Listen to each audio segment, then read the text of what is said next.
Welcome back to News Tonight. On to some international news now. The Obama administration has denied reports that it is the endorsement of India's bid for a seat in the United Nations Security Council was linked with the resolving of the Kashmir issue. Early this week, India too had rebutted the reports, speaking at the Carnegie Endowment for International Peace.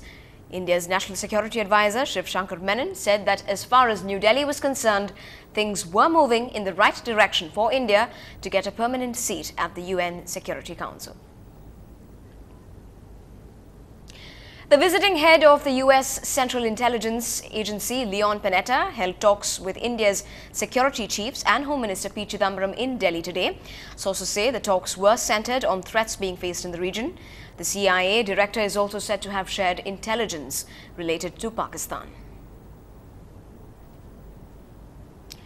In news from Rajasthan, a day after a woman police constable was found murdered in her house, the Chief Minister of the state has announced a compensation of 10 lakh rupees and a government job for Maya Yadav's family. The minister has also said that all the staff of the Chechat police station in Kota should be sent back to the police line pending an inquiry into her alleged rape and murder. Yadav was posted at the Chechat police station since December last year. 2 suspects, a cook and a constable, have been arrested. A sentry too has been suspended for negligence. Well, we have barely a few more hours to go for the big games of the year at the national capital to kickstart. Well, the venues are already. The Jawaharlal Nehru Stadium, where the grand opening ceremony will take place tomorrow, is also all set. The Games Village too is now fully functional. It's cleaner and many of the athletes seem to be much happier now than they were once. The Games baton reached the village from where it will make its final journey to the Jawaharlal Nehru Stadium for the opening ceremony tomorrow. The president of the International Olympic Committee, Jacques Rouge, meanwhile arrived in India early this morning. The Delhi police claims that security is in place and described the task of providing security to the 41 Games venues as a huge logistical challenge. बेटा ये security का है और movement बहुत हजारों लोग क्योंकि opening ceremony जा रहे हैं केवल कल के लिए और क्लोजिंग सेरेमनी 14 को बाकी दिन सब कुछ बाजार वगैरह खुले हैं. This is a moment of great challenge for Delhi police and we are making sure that at least on our part we leave no stone unturned to make sure that this is successful. We have a new system, a security matrix now for the Commonwealth Games, which is much higher than what was followed earlier sporting events, and this is in accordance with the time. Now, after travelling to 10 cities, a special train to commemorate the 150th birth anniversary of poet Rabindranath Tagore has reached Chennai. The Sanskriti Express, as it is called, is an initiative by the Indian Railways and will travel around India for a period of 1 year. The train will leave to Puducherry on the 6th of October.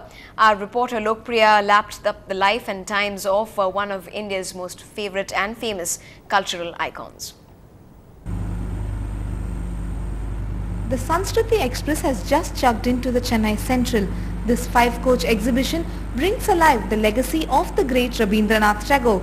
His pictures, paintings and literary works are on display at this mobile museum.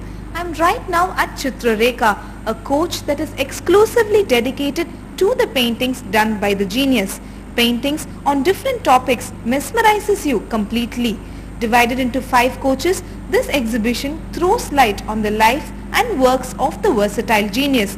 The exhibition will be at platform number 11 of Chennai Central till October 6th.